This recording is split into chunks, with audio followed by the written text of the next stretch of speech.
So I'd like to start this conversation in talking about the high-level commitments that various countries and companies have made. And I'll start with Elin. The UK has a legally binding commitment to achieve net zero emissions by 2050. We'd love to hear more about that, why that commitment came about, how it's driving other specific policies to reduce carbon emissions, including carbon capture deployment. Great. Well, thank you, Jeff, and it's great to be here today. And it's been a really interesting journey, I think, on kind of climate change and carbon emissions. I think for a long time, the UK government has sort of been seized of the issue and has been sort of working to address the challenges in a sort of international sense. But I think what we've seen over the past sort of 3 or 4 years is actually a huge political shift in the UK in the debate on net zero, climate change, and what that means for both governments but also wider public action. And so we did in June 2019 manage to legislate to commit to net zero by 2050. That's a legal commitment. I think we are the first major economy to do that, to enshrine it in law. And I think what it reflects is actually a broad political consensus in the UK about the importance of tackling climate change, the scale of the challenge, and the recognition that we needed a framework that compelled us to take action. And I think that's been really interesting. You see it on sort of the big legal challenges, the legal changes like our net zero commitments. But it's actually been really spurred into public consciousness by things like David Attenborough's Blue Planet. So people watching in their homes and said, hey, our approach to climate change, the impact we are having and the way in which we are living doesn't feel sustainable. And that has created a political climate where that sort of political commitment, that legislation that came in was kind of unanimously agreed across the political spectrum. And as you may have seen, there are not a lot of issues in the UK where you get that unanimous support. And I think, you know, our sort of co-hosting with Italy of COP26 later on this year is another manifestation of it. And what you're seeing in the way that government is doing business is that this target is being taken seriously. And it's being taken seriously by recognising that some of the biggest challenges are the ones that we really need to tackle. So if we come to kind of CCS, just last week we had the announcement of net zero Teesside, which Margheri will know far more about the detail than I do. But actually that is taking one of the most I think it is the most carbon intensive location in the UK, investing £71 million of government money, partnering with Eni, with Shell, with Total, with BP, with Equinor, to make serious efforts to try and capture, we hope, up to 6 million tonnes of CO2 per year. And that is about saying, actually, we don't see that economic growth needs to suffer as a result of decarbonisation. And we know that works. Between 1990 and 2017, we managed to reduce our carbon emissions by 40% whilst growing our economy by 2/3. So we absolutely, as a government, don't see this as a choice between economic growth and prosperity and the ability to decarbonise. But what we are doing through our sort of legal obligations is looking at the ways in which we can take action at the policy level to support innovation, to tackle the biggest challenges, not just in the UK, but also overseas. So that's through, you know, adapting, investing in CCUS in developing countries to make sure that no one is left behind in this revolution. So 2 things strike me from that. First is that it's a legally binding commitment, which I think is quite important. And second, that you said that the high-level 80% reduction commitment was driving more specific policies, whether it's Teesside or CCS more broadly, or other technologies to reduce CO2 emissions. You see that high-level commitment as being maybe not a prerequisite, but certainly a driver of the, I'll say, more specific policies?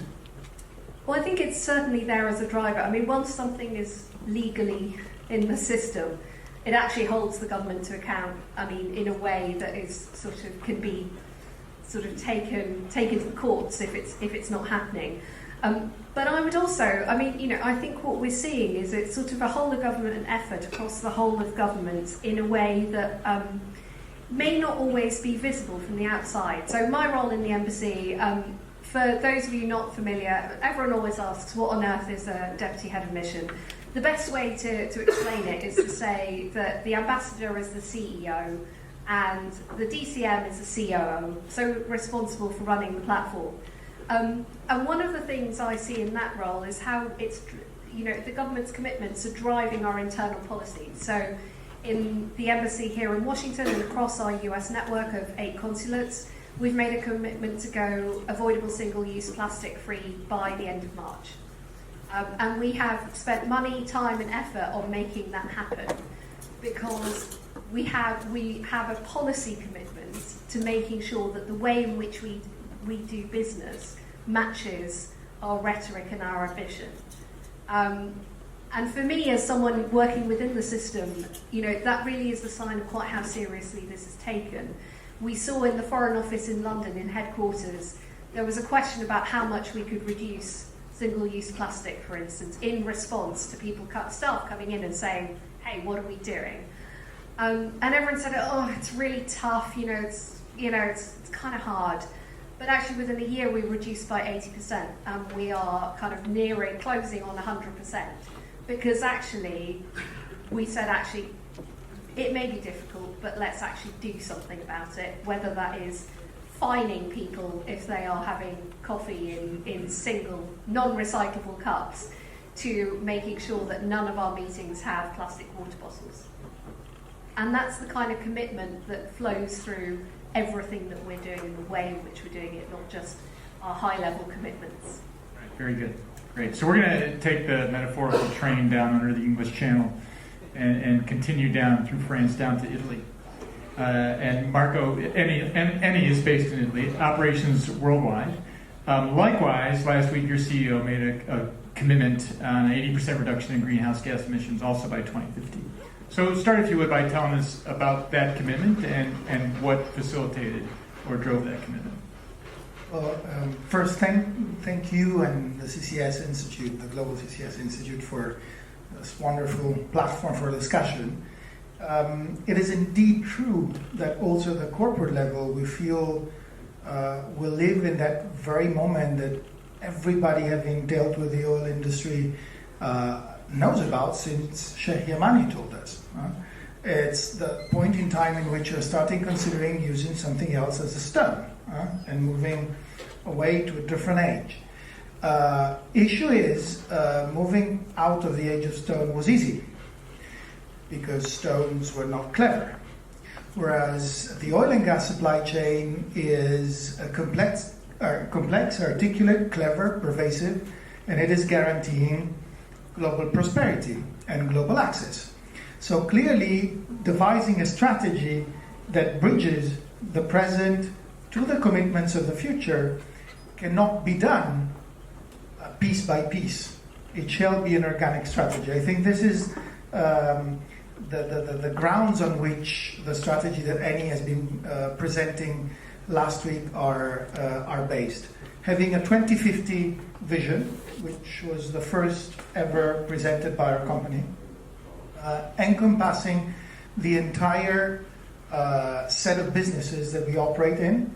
So clearly the upstream oil and gas business, but also the downstream supply chain, chemicals, gas and power, new services, etc., etc. And trying to deliver a roadmap to become a player quintessentially connected with a general framework we operate in, which is geared today clearly towards a robust climate policy environment. Maybe not yet with a full toolbox, but with a clear pathway set for decisions. And to some extent, let me flag three key factors that I think do shape do shape the policy that the corporate policy that we have been thinking of. The first is you need to remain an actor that guarantees energy access and that guarantees prosperity to the communities you operate in. So clearly we wanted to remain a player that investigates how the energy transition has to happen, not only across transformational energy inputs, but also across transformational energy vectors. You cannot imagine an energy transition that forgets about gases and forgets about liquids in terms of final uses, unless you want to have the energy transition in the next century. The second, and this is clearly linked to the vision we have of how we implement the SDGs. May sound a bit new for a company speaking about the SDGs, but our board of directors changed the mission of the company last September, designing a mission that builds on 8 out of 17 SDGs to recreate our role.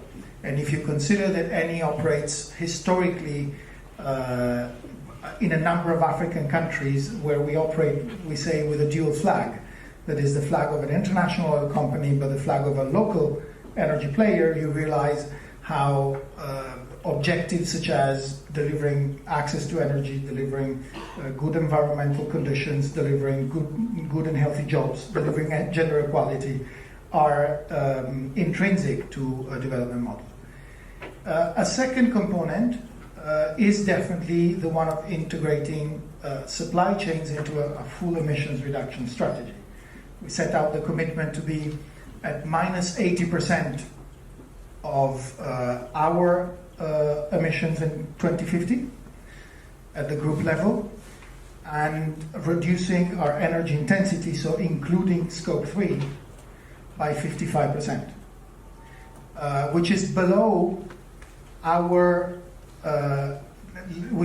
the recognition of the Paris Agreement. And the third dimension, and I think this is the fundamental bridge to what's happening in the US. I just arrived in the US 2 months ago. For your safety, you're clear from, and I didn't travel from Italy today. I traveled much before this entire thing started. But I have to say, coming to the US, and I'll close maybe here, there was a very refreshing change in perspective vis-a-vis what happens sometimes in Europe. In Europe, I have to say that the overall framework is very articulate. The policy debate in Brussels on the Green New Deal that the Global CCS Institute has also supported, because it delivers a very comprehensive set of solutions. But here there is a drive for technology solutions that I think will be paramount to discuss with Europe, because there is no energy transition if we don't transition the technologies. And this is why, for example, I believe, and I'll close here, that it was very important for Eni, which is the way we call E&I. There is a long explanation out of which I will not give to you, out of which we say Eni rather than E&I. But the idea that we are progressively building is that if you have a mitigation strategy, you have to have an offsetting strategy. We plan on investing heavily on forestry. We believe, especially in Africa, but also in other regions of the world, this is going to be an area particularly full of positive potential. But CCS is essential in many ways. We plan on having in 2050 5 gigatons capacity worldwide, and we plan to develop in Italy a hub similar to that of Teesside, but so far it's an Italian project that Eni is pruning. There is no consortium yet. It's an idea that we're coming up with. Ravenna is an area that is very famous for the concentration of oil and gas activities, but it's also very close to downstream and power generation assets. So we're planning to build in there the Italian CCS hub worth 300 to 500 million tons of storage. So we believe this effort on CCS will be a fundamental complement to our overall strategy. Thank you. Thank you. So it sounds like because the board actually changed your mission to align with the Sustainable Development Goals, it's pretty embedded in the business or in the culture. A cynic might say, well, this is a branding exercise for another oil company, or it might be a survival strategy. Optimists might say that it's actually looking at opportunities and a way to transition. How much of each of those three, the opportunity, the survival, and the branding, is this commitment? Well, can I just say that to me, branding and survival appear to be slightly different in the benefit that they bring to the company. That is, survival appears to be an existential question for a company operating under a social license to operate. This is something that we have to take stock of, and we have to take stock of realities. Our work, and so that bridges into the third of your items. Our work is to make this into an economic exercise, and this is why I think the last pillar of the strategy that was presented, it was a progressive remuneration promise to shareholders over these decades, is an essential component. We're not planning on losing money. We're planning on gaining new opportunities and on transforming the job creation exercises that we can build. Clearly, this is not evident. If it was evident, there was silver bullets that everybody would have shot here and there in the world. There is no silver bullet apparent. There is a lot of exercises and a lot of effort to be put in. But I have to say, we are very convinced that you can combine survival with transformation, value creation, and that will make, I think, the case for the second and third item to build the first one, that is to rebuild the equity value of your company in a new energy context that is hugely different than the one you were born in. Thank you. And Marco referenced a quote by Sheikh Yamani. I think the quote from about probably 30 years ago, 30 years ago, was the Stone Age didn't end because they ran out of stones, the oil age will not end because we run out of oil. 30 years. Thank you. Over to Jean. Air Liquide is both a technology provider and a project participant. Air Liquide has also made some significant carbon decarbonization commitments as a company. Start with what those are about and what drove the commitment within Air Liquide. Sure. Jeff, so first, thank you for inviting me here. I feel like I'm the only non-native speaker in this room, so please apologize for the strong French accent, which I cannot get rid of. I'm also proud to represent the industrial gas industry, which is, of course, interacting with the oil and gas industry and with all the complete sectors of industry, and I think that which has a different perspective and different contribution to this effort. So, in a nutshell, if I could just summarize what Air Liquide is doing, we are a world leader in industrial gas in technology and services for industry and for health. So we are a French company, thus my accent, but we are present in 80 countries all over the world, and in fact, US is our first market. So it's by far the first market for us by region. And when I mean industrial gas, just as to put the sketch, the main one, the starting one was oxygen, nitrogen, so air industry, thus our name. We developed in hydrogen, CO, and CO2. So CO2 is one of the gases which we are producing and also commercializing to our clients. So all of that being based on the technology powerhouse, so we are very proud to master the technology chain for the production of our own gases. So now our commitment. Our commitment has been, so it's a long-term commitment. It has been already set a few years ago. We are the first industrial gas player to have really set climate objectives. Our top management climate objectives are threefold.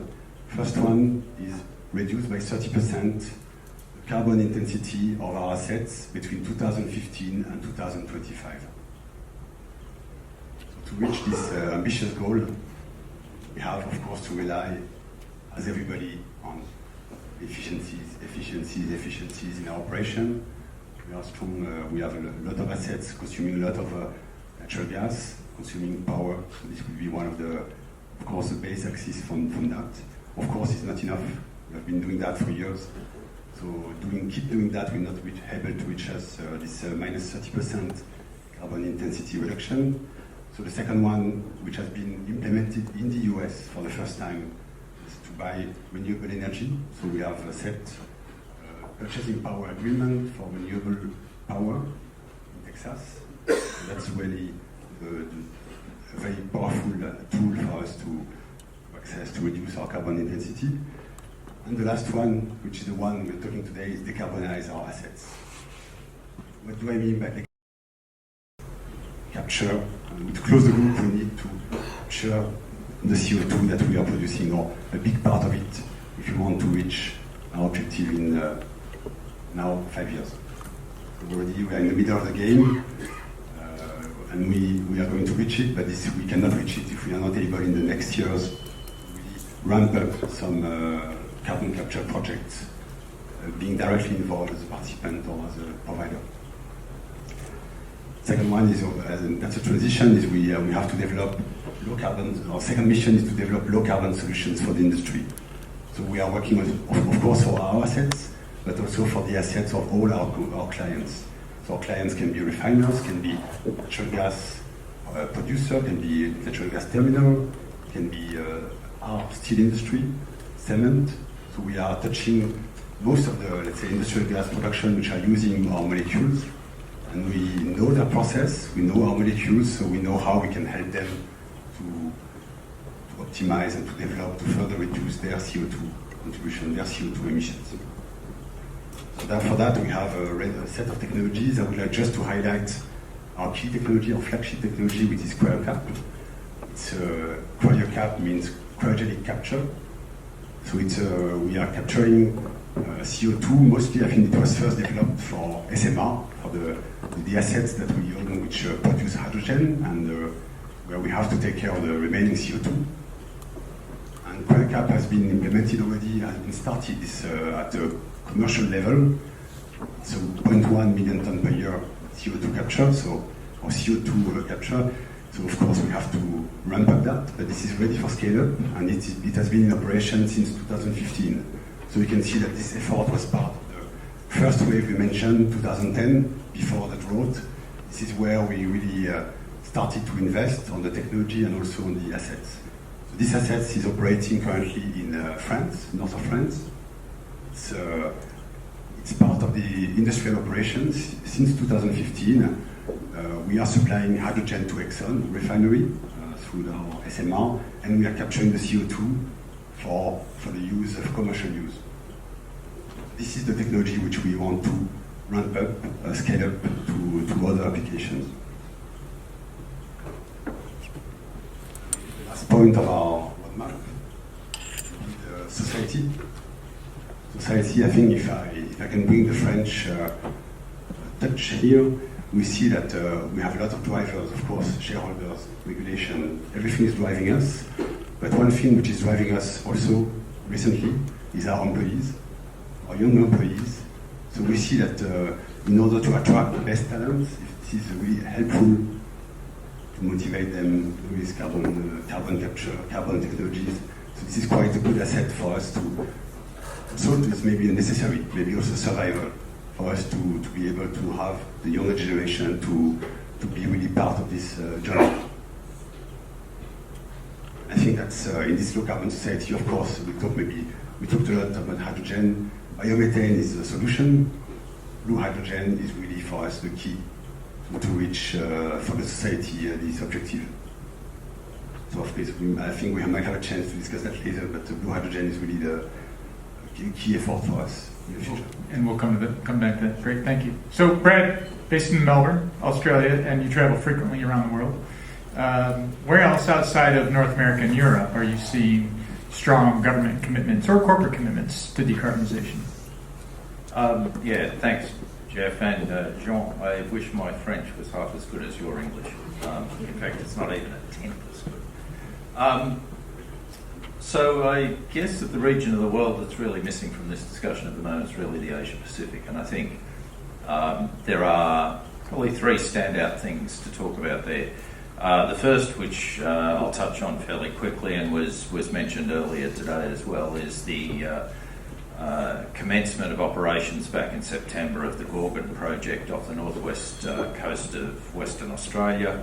That's been a project that's taken a long time to come to fruition. Had some engineering problems, lots of learnings from that, but it's now in production and operation, ramping up progressively and under the leadership of Chevron with a whole series of joint venture partners. That's actually going to be the largest saline aquifer storage project in the world at somewhere between 3.5 to 4 million tonnes per annum. That's actually really exciting, and one of the points I want to make to that, because we've had plenty of discussions today about how do you bring projects through, how do you make the business case. If I recall correctly, that project only got something like $80 million from the Australian government, and it otherwise received no funding whatsoever from governments, and it's a $2.5 billion project inside a $52 billion project. It was an approach proposed by the joint venture partners to deal with the high CO2 reservoir, and it was written in as part of their licence condition and their environmental impact statement. That's it. There was no further policy. So from my perspective, that is an interesting set of outcomes that didn't actually require a whole host of government funding and government mechanisms and the like. There's a regulatory trigger sitting there. The second country that I think is consistently overlooked and has a massive story to tell, and they're trying to tell it, but we're here to help. Japan has an amazing program on CCS going on, and there is a common myth that Japan does not have storage resources. It is wrong.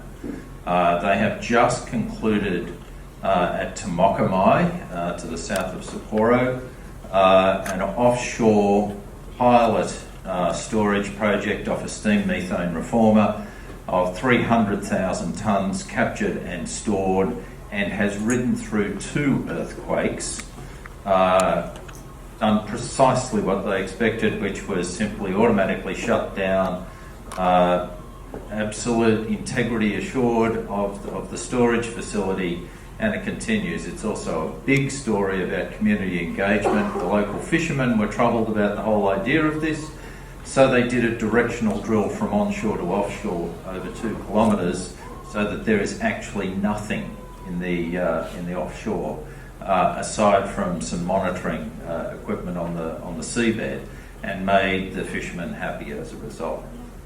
That learning is going on now to a much bigger project conducted by the Ministry of Environment and METI combined. Several $100 million a year going into this, and this is an end-to-end CCS project that includes all of their legal and regulatory frameworks around it. It includes predominantly transportation processes, which are almost certainly going to be by ship, to an offshore storage facility, most likely on the west coast of Japan. This is moving ahead quickly in concert with a series of very advanced and interesting capture projects by a range of different Japanese companies, backed again by METI, including, for example, Toshiba building a biomass baseload generator replacing coal with CCS in place, and one of the most advanced IGCC plants on the opposite side of Japan, or known as Osaki Coolgen, which is also coming along quickly. So their story is big, it's not well known, and it continues to progress, typically in the Japanese style of step by step, very considered, very well planned, and I think largely hidden from view, but they're going to surprise everyone.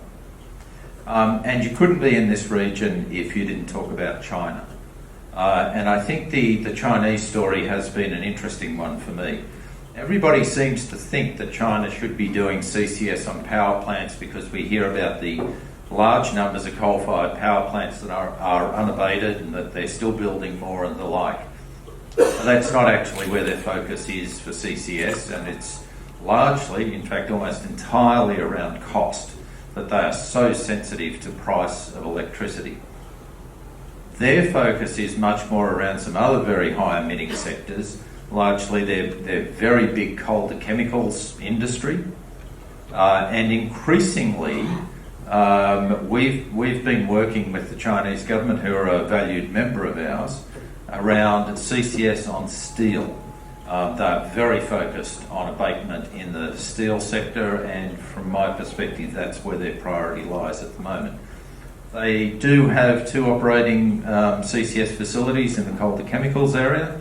They've got another one under construction, and I am led to understand that the soon-to-be released 5-year plan, whatever number it is now, features even more significantly a role for CCUS into the future. So I remain optimistic in China.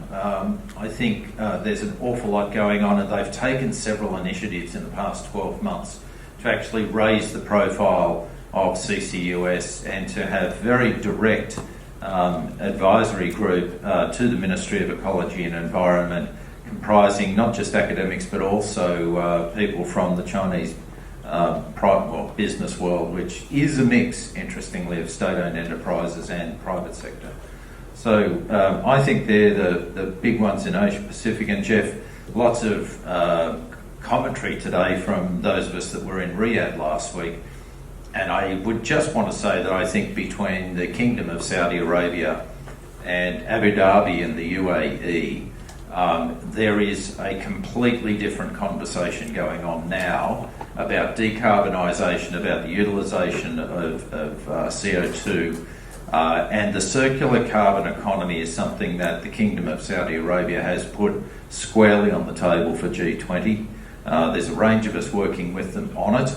And I think what's impressive is this is not window dressing. It's going to be backed with investment, because the Crown Prince and Aramco understand that their whole future depends on decarbonisation. They cannot have a BAU approach. So that's a very quick whip around some other countries, Jeff. Great, and I have to ask this question because it might be looming out there. At Tamakamai, do we know that the earthquakes were not caused by the CO2 injection at Tamakamai? Yeah, we can be absolutely sure of that one. I think they have pretty good data sources there, and I think there's a lot of data that indicates that there's not a causal effect.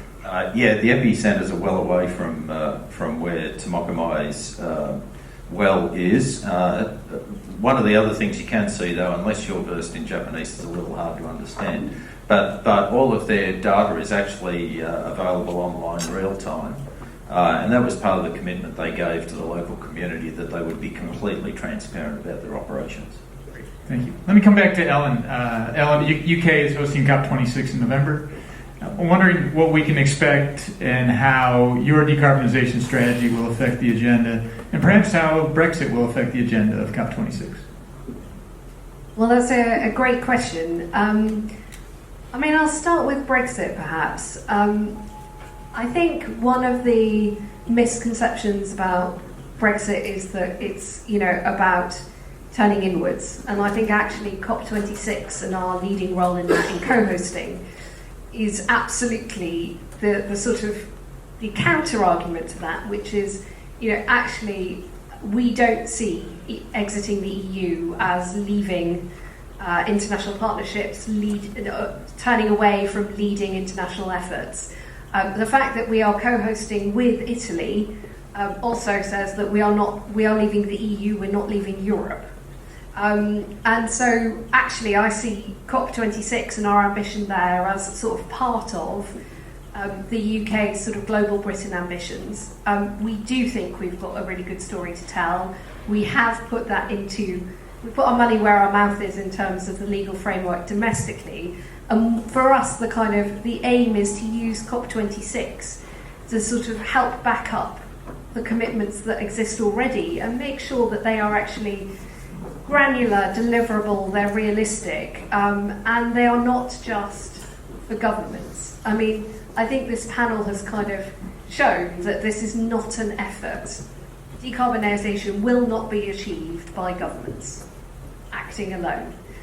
There are economic imperatives, there are business imperatives that actually need to be a part of the picture. So I think one of the things we'll see from COP26 in the UK is that sort of inclusive agenda of bringing in not just governments, but NGOs, businesses, the general public, to try and make this a sort of very inclusive conversation. I think we're going to be focusing on clean growth, and CCUS is absolutely part of that conversation. We'll be looking at adaptation and resilience, and particularly for some of the more vulnerable countries. Finance, which is absolutely critical, making sure that we have the global investment landscape that enables us to deliver the decarbonisation that we need. And again, I mean, the Gorgon example is a great one. It's not about having huge amounts of government funding. It's about creating a regulatory environment and then allowing the private sector to step in and do things in a way that sort of achieves results. And I think, there will be a whole range of things that we'll be looking at in the clean growth space. That's around sort of coal to clean power, particularly for developing economies, making sure that they have the right kinds of choices. They are supported to make choices that help sort of deliver decarbonisation by 2050. It's about bringing together countries, subnational governments, including in the US, states and cities, to look at things like road transport and the pace of global transition to zero-emission vehicles. It's about energy efficiency and making sure that when we do use energy that is absolutely vital to global growth, that we're doing that in the most efficient way and minimising the impact that it's having environmentally. And it's about sort of an approach to innovation that sees industry as a key partner and player in solving these challenges, rather than as the enemy or as something that it's about sort of basically seeing the conversation as one that has to involve a whole set of institutions and actors in order to make this work. Great. Well, we're all looking forward to seeing how COP26 plays out. Let me shift the conversation now from policy and high-level commitments to projects. I'll start with Marco and then I'll go to Jean. And quickly, because we're running a bit short on time, but I would like to hear about some of the projects that first Eni is involved in, and then from Jean from Liquide, specific projects around the world and outside of North America. Yeah, let me steal just 2 seconds away from your time to subscribe to what Elin has just said on the relevance that for Italy co-hosting the COP will have. I mean, of course, I'm speaking from a business perspective, but this is really, I think, symptomatic of a choral effort that in Italy is been progressively mounting on delivering solutions for the energy transition. So I think, notwithstanding all political aspects of it, it's going to be an effort that the entire Italian system will try to contribute. On projects, I think Eni has followed two lines. The first was to gather all possible aspects in exploring the role of CCUS, so applying it to very different contexts. And the second, which comes together with it, is to deliver an internal platform of competencies that could not only be, let's say, the greenhouse for developing pilots, but would then be, let's say, the business team to drive these pilots into actual industrial supply chains and results. And this is why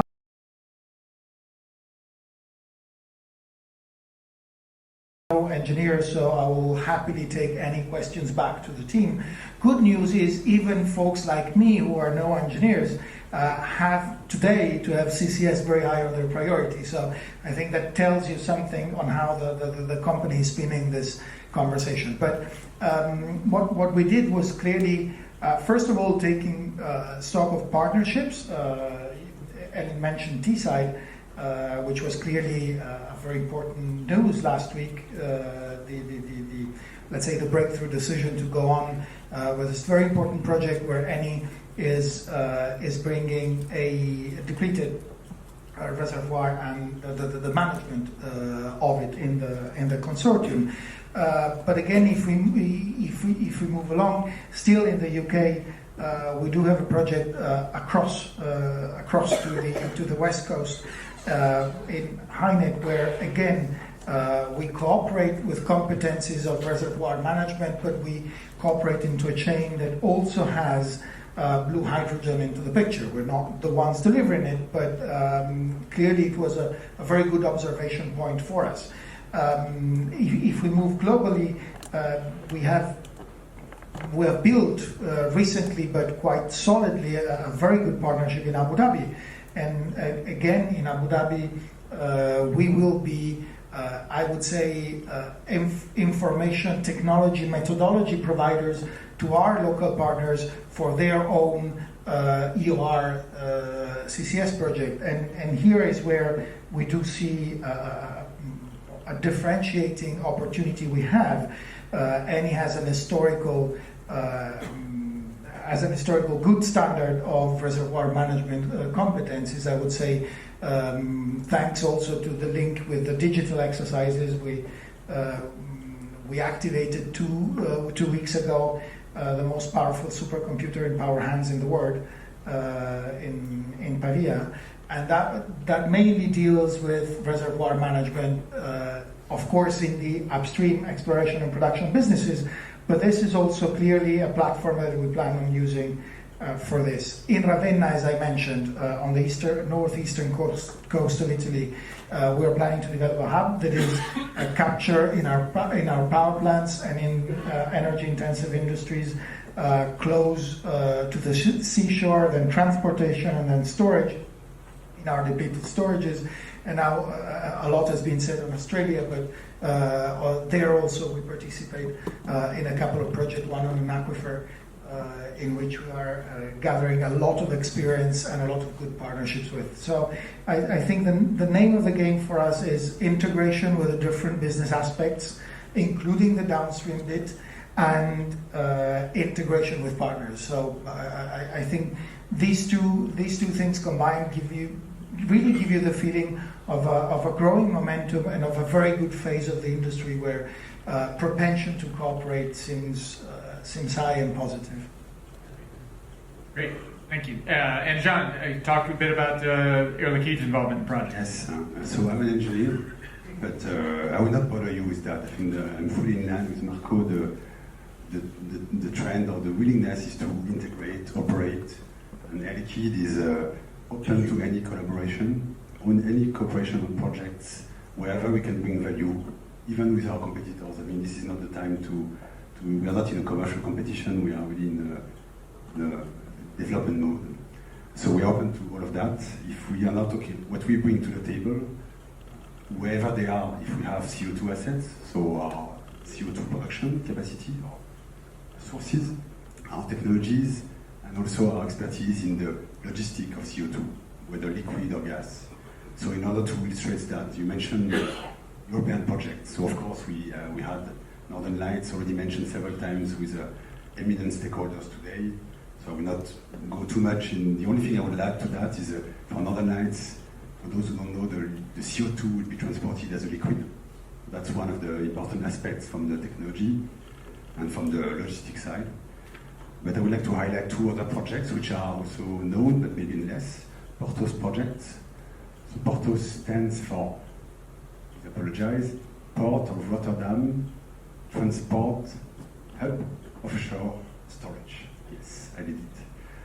Of course, it's a beautiful name. It's driven by the Port of Rotterdam, involving all the stakeholders who can contribute to the elaboration of this infrastructure, business-wise and technology-wise. So Liquide is part of this adventure and bringing our expertise to this project.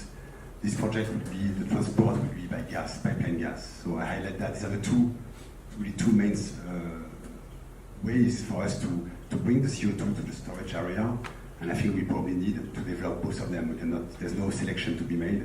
Both are complementary and will help to tackle the situation.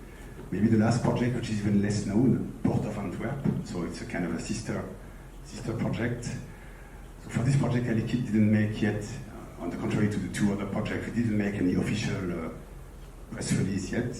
But we are involved in this project with also our similar approach, providing the CO2, helping to tackle, helping to find ways to develop and to put this infrastructure in place in Europe, in the port of Antwerp. So these are really the flagship projects, but of course we are open to any projects coming up in Europe, in Asia, and in the US, of course. Thank you. And I want to come back to the issue of hydrogen in a minute. Before I do, Brad or Elin, any other comments on projects of note, either in the UK or elsewhere in the world? I'd probably just make the observation, jumping off Portos and Antwerp's known as Athos. We've got something going on here. If you take a look at our status report, you'll actually see that this hub and cluster arrangement is really the flavour at the moment worldwide, and there's good reasons for it. And you can see that there's a huge number of these starting to come forward in just about every region of the world. And it really comes down to a maturing of the CCS business model, understanding that the skills, risks and financing of the different value chain elements is completely different. And that the more that you can find common user infrastructure for transportation and then onto storage with multiple users, you actually get away from this first mover problem.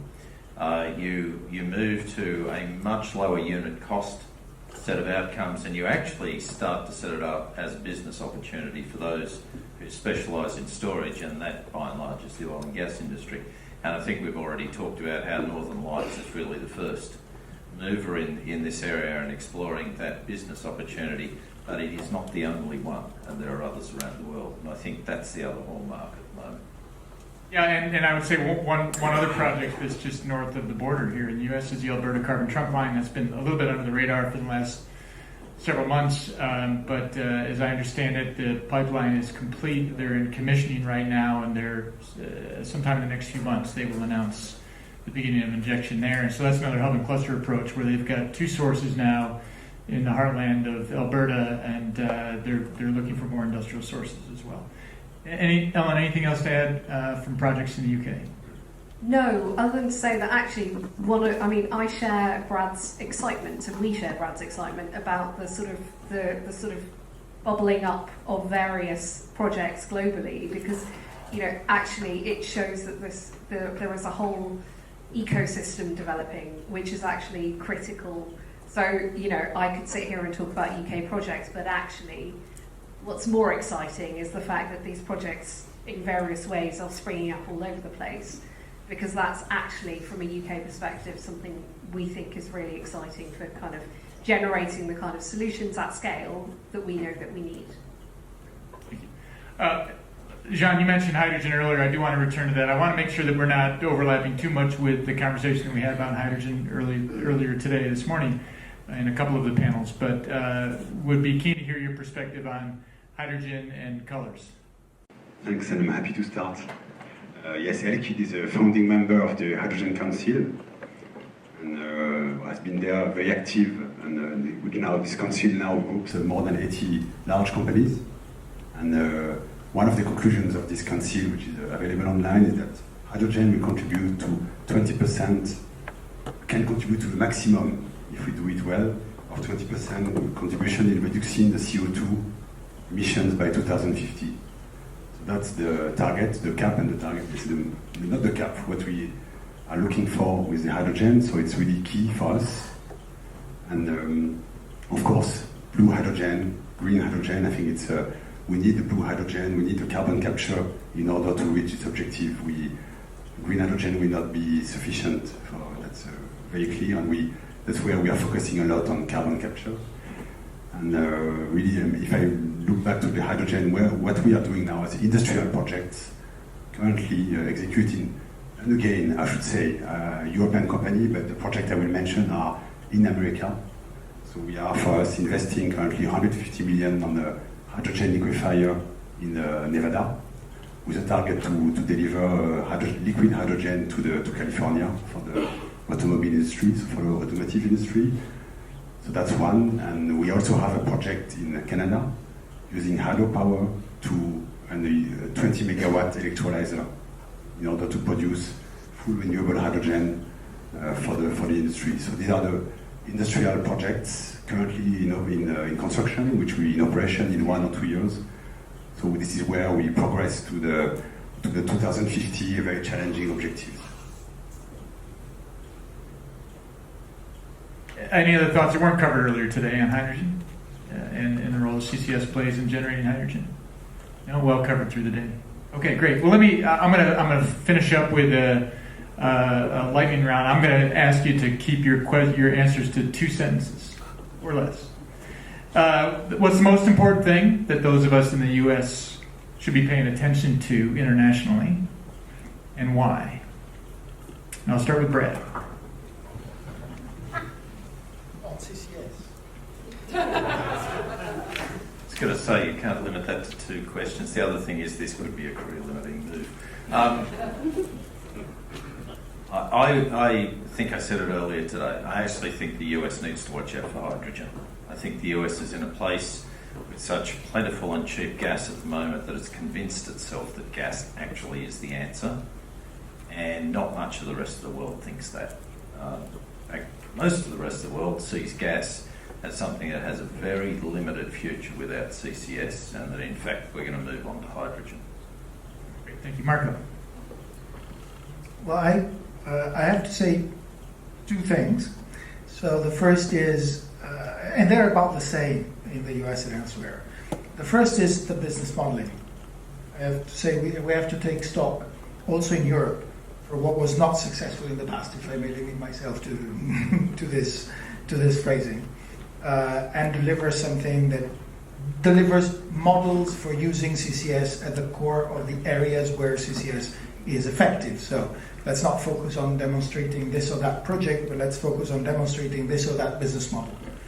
And the second thing, sorry for bringing back the elephant in the room, is social license and relationship with our stakeholders.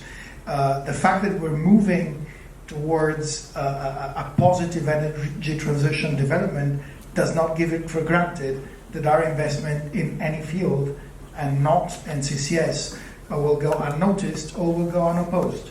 But I think it's vital for the CCS industry as a whole to create from the outset the conditions for these projects to come on stream with full recognition of their value from the communities in which they're going to operate, and of course from policymakers that will deliver the frameworks. I think these 2 things are going to be essential in the US or elsewhere for CCS to fly. Great, thank you. And John? Marco did an excellent summary. I would say collaboration and social impact. Collaboration between the players, industrial players, and social impact, including next generation. Okay, and Elin, your view on what we should be paying attention to internationally? I couldn't have put it better than Marco. I think, he summed it up well. Wow, I love it. Great. Well, thank you all for providing that perspective from outside the U.S. Very much appreciate it. And let's thank the panel.